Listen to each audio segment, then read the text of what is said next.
transfer to a second screen, and there we go. We have my camera set up here, and we're going to start with events. There are several events. Now, I still don't own all of the events from the prize packs, so I might be missing one or two. I'm not completely sure. I haven't gone and looked at the spoiler list. I like being surprised by these type of things. Um, but there are a ton of events that affect venture total. And again, the event phase happens, when you draw your cards, you play your events, and then you discard, right? So these happen early. They're very hard to deal with, almost impossible to negate. I guess the Time Traveler does have a card that can negate them. But these are in effect, and they also always affect you and your opponent, right? So when you're using one of these events, you want to try to build your deck in such a way that you can take advantage of it while your opponent suffers from it. So let's look and see what we have for different events that affect venture totals. This is for King of the Jungle. It's called A Captive No More, and it says cards with brute force icons don't count towards venture total this battle. That includes special cards, power cards, universe cards. None of them. If they hit that, if you get hit by a 4 power teamwork, a 4 brute force teamwork, does not count to venture total. Now, it can still kill your character if you get Spectrum or Cumulative KO'd, right? However, it does not count towards the venture when you're counting up at the end of the game. So, a strategy with this, keep your brute force icons down to a minimum in your deck, right? Maybe you're playing an energy deck or an intelligence deck, and you don't have many brute force icons, like especially on your specials, I would think. This might be a really good event to run. Like if you're only running like 3 or 4 power cards and a couple of teamworks that have brute force icons, you can usually spin this into your favor quite well. Next, from the Chronicle of Mars set, this is an interesting one. Each player discards one of opponent's special cards in play that have for the remainder of game. So if you do, it's a May effect, right? You don't have to do this. But if your opponent has a really annoying card out that lasts for the remainder of game, you can use this event to discard it. Now, there's the catch. If you do this, your opponent is +3 to venture total this battle. So you're actually losing a little bit of venture, but you're dealing with maybe a really powerful card that's on the board. Like for example, like a Hera or something like that, that is just really, I'm thinking like Korak's Shift, where all attacks need to be made at him. I would absolutely give my opponent 3 venture to be able to cancel that card. So pretty interesting. Of course, if you don't play a lot of cards that remain in play for the remainder of game, this might be a good card in your deck. Also under Chronicle Mars, this is a fun one. I really like this a lot. Each player may search their draw pile or dead pile, we call this Eyes in the Dark, for a basic or training universe card and place it in hand. There are a lot of people that are now playing one basic and one training card in their decks, just in case people play this event. But basically, you get to go search for one of them that cannot be a duplicate, and bring them to your hand. But the key part is the second half of this. Basic and training universe card bonuses count towards venture total this battle. So think about the 5 any power +5 training that you can get out of prize packs. ISIS, I think it is, right? No, yeah, maybe. Uh, it is spectacular that you could get +5 to venture total just by using that. Oh, and not to mention, you can make a 5 power card into a 10 to attack with. So this, I think, is a very sneaky good event, and I would consider having a training and a basic in my deck just in case people play this card. I've been having a lot of fun with this card. Don't tell anyone. With Wicked Witch, using her discard a place card and then retrieve your basics. So anyway, that's a really good version. And this is the one that everybody's really scared of. And I don't know how many people have been able to get their hand on this for Seattle. It'll be interesting to see. This is Call of Cthulhu, healed by a dark power. Anytime you play a card that removes hits from permanent record, add +2 venture total this battle. If you are playing Asclepion, you almost always should be playing this. If you can guarantee that you are removing one hit per battle, think about this for a second. You get a hit off a permanent record, you draw a card, you make an attack, and your +2 venture. That is bonkers power from a home base that costs 0 threat to have on your team. I always like when I got this, I just put it right into my Asclepion deck. And lastly, this is similar to the brute force one. Hits with an intelligence icon do not count towards venture total of this battle, right? So if you're not playing a ton of intelligence icons in your deck, maybe you're all brute force in combat, this might be a really good idea to sneak in because it might affect your opponent more than you. So many events out there that are affecting venture total. Uh, Also, cards that affect venture total are cards that deal with your opponent's cards flat out. We don't ever allow them to count for venture total. And obviously, negates can do this with special cards that have a power attack on it, but we're not going to talk about those. We're going to talk about cards that completely nullify attacks. So, for example, Carson of Venus has, for the remainder of the game, any attack made against Carson's team may be moved to this card. Carson's team may not defend this card. Discard this card after one hit. May be played from reserve. Here's the thing. Hits that don't go on a character do not count towards venture total. And you are manipulating this hit. So if you want to keep this thing out and protect your character, you don't need to shift the one over to deal with it, unless, I mean, you have a spectrum coming up, but you could shift like their 7 intelligence attack towards this, and it completely nullifies that from venture, that 7 power. So this only can take one hit. Carson can play it from reserve, though, which is insane. And there are several other cards like this in the set. Angry Mob has one. This one's like the opposite. You actually use this as an attack on one of your opponent's characters, and then that character can't make attacks until this card is first attacked. So basically, if you see someone that has like 3 placed cards and you put this on them, they have to find a way to deal with this before they can attack with any big stuff. I mean, usually they'll be wasting their little stuff on it, but sometimes they don't have little attacks to waste. And Cthulhu, of course, has that as well, but he puts it in front of your own characters, and he can play it from reserve. So this is like the distracting intervention. I can play this in front of my character that maybe has 2 hits on them, and now if my opponent wants to KO that character, they first have to attack distracting intervention.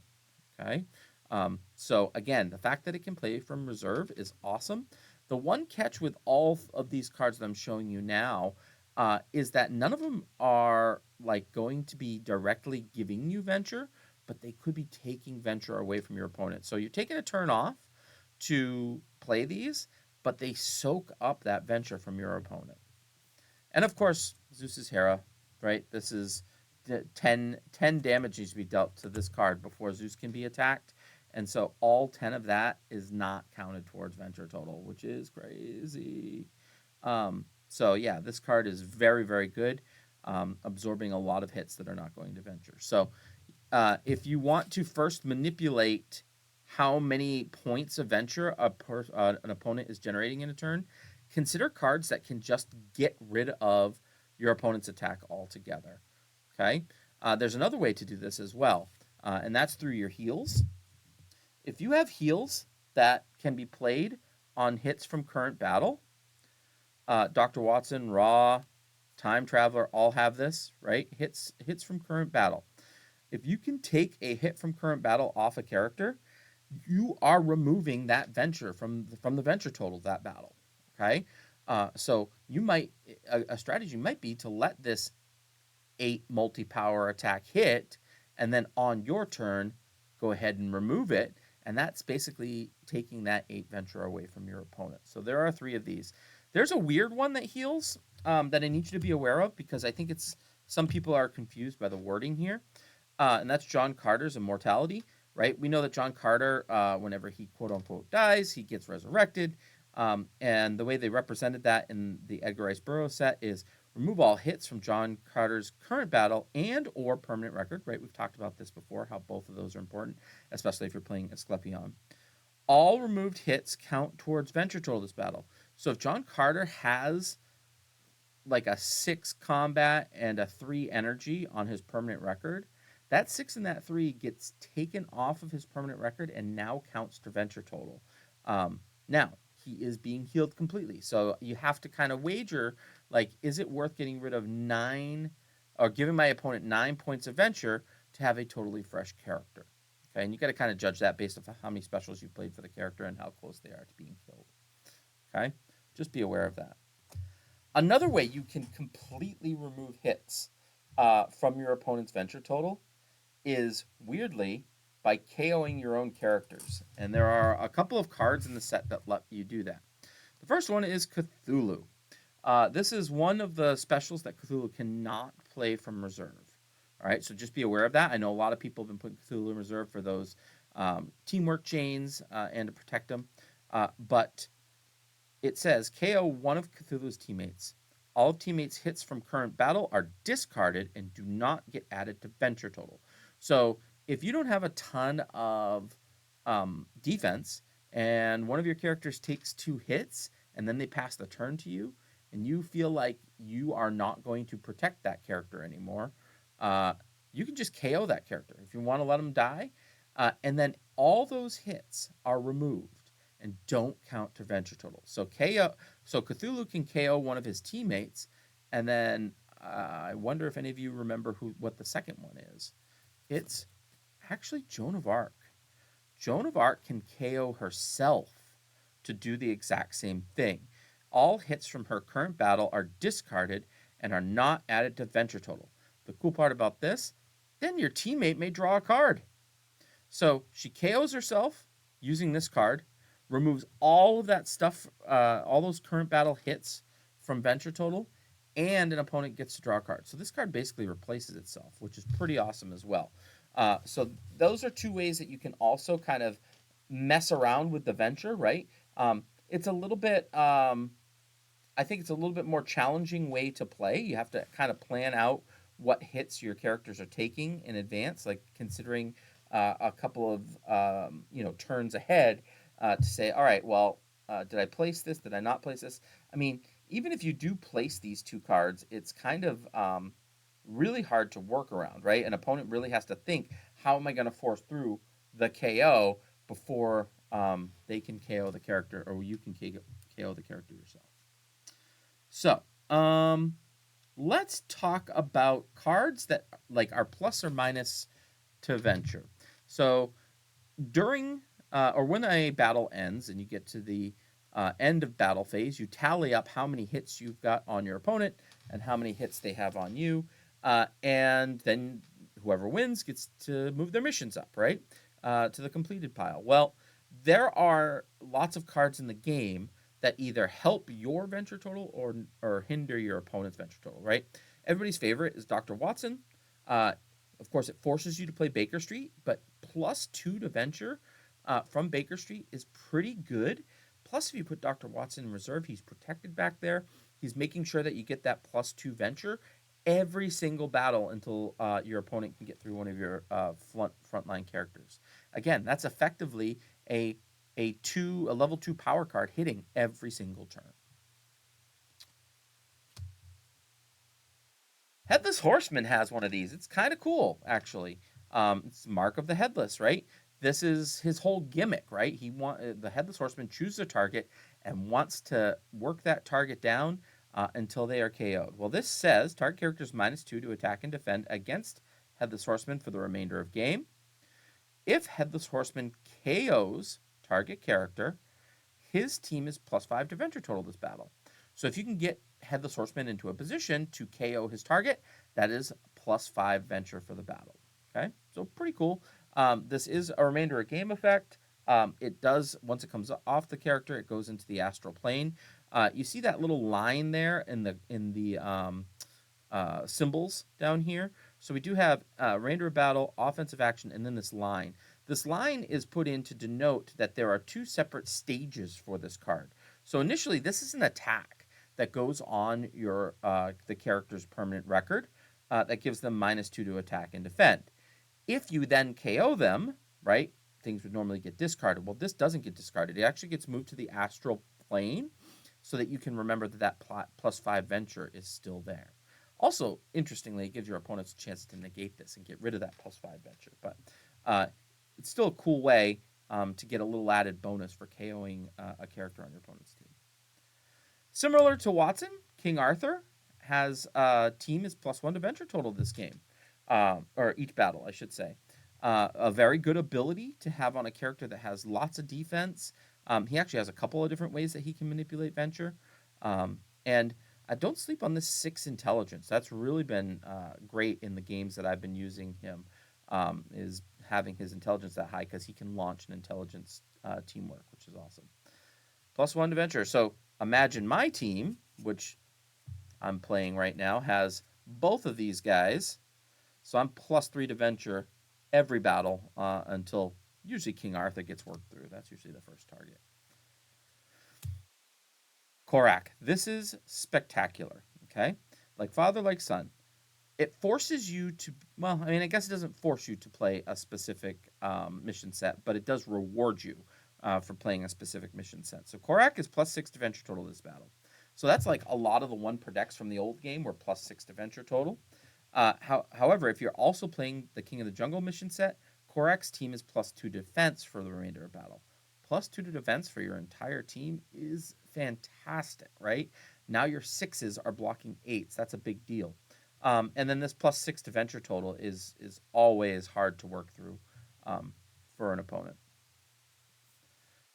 Lancelot for Guinevere's Love. Sort through your dead pile. So this is already a great card because it kind of like helps get the Sword and Shield card into play. Because you can sort through your dead pile to find Sword and Shield and immediately put it into play, which is fantastic. This is basically another copy of Sword and Shield. And Lancelot's team is +2 to venture total this battle. This card may not be negated. So you are getting your Sword and Shield no matter what, and your +2 to venture title this battle. Of course, if you're playing Lancelot next to King Arthur, that's a pretty powerful combo as well. Oh, my favorite. Professor Moriarty. He's a criminal mastermind, as we all know. That's how he broke into this vault. And opponent is -10 to venture total this battle. So you're subtracting 10 from your opponent's venture, which is pretty spectacular. It's a hard-hitting card, and I mean, that's like multiple power cards having to hit. So very, very good card to have. Of course, putting this down and placing it on your home base or on Professor Moriarty, now your opponent has to think, can I generate more venture than 10 in order to succeed, right? Can I, how am I going to work through this 10 venture plus whatever my opponent does to me? So it's a really, really good card to have. Some people didn't know that Sheriff of Nottingham has a card like this. Target character must and I love this because target character must discard 1 placed power card of Sheriff's choice. So if you have an 8 energy placed, I can choose that you discard it. This card then adds the value of that power card to Sheriff of Nottingham's venture total this battle. So I make you discard the 8, and instead I have 8 venture this battle. That is really, really good. That's a 16-point venture swing, essentially, with 1 card. So I think Sheriff of Nottingham is criminally underrated right now. It's probably because he doesn't have any defense, but his cards are so manipulative and so powerful. I think this card is spectacular. Time Traveler has this fun, kind of weird one that goes into play and kind of hangs out forever until you need it to.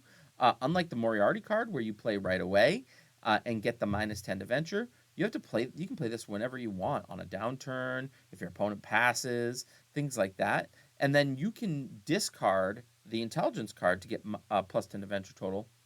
You know, pretty much whenever you want. So turning a 6 intelligence card into 10 venture is pretty powerful, pretty potent. And that's what this card effectively lets you do. And then last but not least, we have an any character card called Princess and the Pea. Any character's team is +5 to venture total this battle. So this card is interesting. Is it worth putting in our deck? I would say yes and no. I would say if you are playing a venture manipulation deck, like you're just trying to put the most numbers on the board without actually hitting your opponents with attacks, I think this is worth it. I think it's absolutely worth it if you're playing the round table, because the round table lets you place cards, right? And remember what I said about Moriarty's -10. It makes your opponent have to think, can I get through that? Well, if you place this onto the round table, your opponent has a lot of math that they need to do when they're trying to figure out how much venture they can sneak in. Okay, and you opponents might concede just seeing that, like, if you had this and Moriarty's 10 placed, they're thinking, holy mackerel, 15 venture, how am I going to get through that? And then they might just concede. So that's something to consider. I mean, it's any character. It's not taking up any other slots. So just look at how big your deck is. And I think that if you're under 60 cards and you're playing roundtable, I would include this absolutely. All right. Last but not least, we have now we're going to talk about cards that mess around with missions. Okay. These are cards that can adjust the ventured missions and things like that. So, Billy the Kid has one, which is kind of interesting, that you need to pay attention to because it it benefits you if you lose a turn, if you lost a venture one battle. This actually boosts you up a little bit. So first of all, it lets you choose and reveal one card from the power pack, bring it to your hand. Um, it can be a duplicate, which is nuts. Oh no, uh, do not discard a duplicate. Yeah, it can be a duplicate. That's awesome. For the remainder of game, if Billy's team lost venture in the previous battle, draw one additional card during the draw phase. Discard of duplicate. Do you know how powerful drawing an extra card in the draw phase is? That's absolutely bonkers. Now it might draw you into a duplicate, but that's duplicate that you're not pulling the next battle, right? Um, or potentially in the next battle. So this card I think is very, very good. It doesn't really change the missions, but it does reward you if you lost missions, if missions moved into your defeated pile, or I guess your completed or your reserve from completed. This one is spectacular. This is Billy the Kid's 5 half multi, which first of all can be played from reserve because of Billy the Kid's inherent. And if it KOs a character, Billy may immediately move any one of his team's unventured missions to the completed pile. If you kill someone with this, you can take a mission card from the defeated pile and move it all the way up to the completed pile. That is huge. Normally, that would cost you two ventured cards from the top in order to get it up there. Okay, this does it for absolutely free. So you have to KO a character. You have to kind of set it up. But because Billy the Kid can play this from reserve, I think it's pretty good. King Arthur may discard one card from hand. Very specifically says from hand. It cannot be placed. To reduce the opponent's ventured mission cards by one. Opponent chooses the mission. So if I say my opponent ventured or two from the top and one from the middle, and I play this, they choose which mission card goes back. Right, I reduce it by one, and it's still pretty powerful, right? Because lots of times people will go like 4 for the win. Well, you'll be like, it's not for the win anymore, right? So an interesting card. I haven't actually used this yet or gotten it to go off. I would love to see how it works. Now, lots of people talking about Raw staff pieces, especially going into this weekend. For 20 points, Raw has some really powerful stuff that is not super, like, is really hard to interact with. And there were some people that have been talking about pulling this particular staff out of the decks. Because it's not, I mean, some people think it's not that great. I haven't tried it in my deck yet. I might though. For the remainder of game, during the venture phase, Ra may discard 2 cards from the top of the draw pile to venture 3 mission cards with no penalty. So the question is, venturing 3 cards, is that worth like losing 2 cards from the top of your draw pile and taking a turn off to play this card at some point? I'm not sure. It basically keeps your opponent from drawing a card, which is awesome. Um, so yeah, I mean, I can see where there would be times when this would be useful. I just don't know if it's useful all the time, and I think that's why it's not making the cut in a lot of decks. But you can absolutely try it, right? You get this out early, and you're just venturing 3 every turn. That could be a very quick game. That could be a very quick game. So this one doesn't actually manipulate the venture very much, but it does again reward you for having some adventures in your defeated pile. So this is a 5 any power attack or defense from the Three Musketeers, right? And it can defend either them or their teammates. Here's the thing: it gets +1 for each card in your defeated mission pile. So if for some reason you ran away earlier and you have 1 in the defeated mission pile, this now becomes a 6, right? Or if you have 2 more, it becomes an 8. That becomes real brutal and a very powerful card, especially when it can defend anyone on your front line. So uh, super hyped about this card. I definitely want to try playing with it a little bit more. Zeus, I feel like Zeus has a ton of venture manipulation stuff. Um, Play during battle. Both players move all mission cards in to the reserve mission pile. Mission cards ventured this battle come from the reverse reserve mission type. So this is what we call a venture reset. So if you're really far behind and your opponent has 4 in the completed pile, this absolutely destroys their lead that they have on you. The catch is, if you are in the lead like that, you're not going to want to play this card at all. So just be aware of that. Make sure you're aware of what the card totals are, what your likelihood is of winning venture this particular round, and whatnot. And this card can really put a hurt on. This one's interesting from Zoro. Play during battle. It's an offensive action. Each player may only have 1 mission card ventured this battle. Move all of the mission cards back to the piles they were ventured from. So those people that might venture 5 or 6 for the win, you can say, oh, nope, sorry, you're only venturing 1 this round. Really jerk card to have. Of course, it is very situational, so it might not make its way into any decks. Who knows? I think it's kind of a neat little toolboxy thing to have if you are having a rough go of it. And Zoro is definitely quite the toolbox, as we'll see from this card. This, first of all, this is a 7 intelligence attack, which is off grid for Zoro. I think he has a 5 intelligence. It might be a 4. But this is what's crazy about it. It's very similar to Billy the Kid's 5-half multi. Acts a level 7 intelligence attack. If successful, Zoro may move 1 non-ventured mission card to the completed mission pile. So again, if it's in the defeated pile, that's you can't venture from the defeated pile. So if this card hits, it's a 7, which is hard to block. You can move from your defeated pile all the way up to your completed pile, or you can move an unventured one from your reserve up to your completed as well. So very powerful card. You hold on to it till later in the hand. If you get it off, it's real scary. And then I thought that I would mention Hades. This is a card that not everyone puts into their decks. It's in any character. I do think that it should be considered for most decks because it's kind of like your get out of jail free card.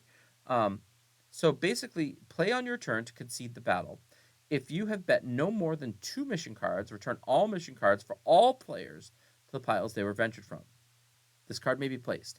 So it's really good when you place it early and then you pull the chain, so to speak, to help save yourself if you see a battle's not going the way that you want it to, because it also gets your opponent's mission cards reset as well. Now, let's say your opponent bet 4 cards and you drew 2 off of that and you place them out to try to catch up. Then you play this, you net a whole bunch that particular hand against your opponent, right? They didn't get to use or win all the missions that they had ventured. And you just have to make sure that if you want to use this, you don't venture any more than 2 yourself. If you do, you cannot use this card. So anyway, Hades, I think, is something that you absolutely need to consider just because it's a safety valve if you need it. So that's it. Those are my stacks of cards that help manipulate venture.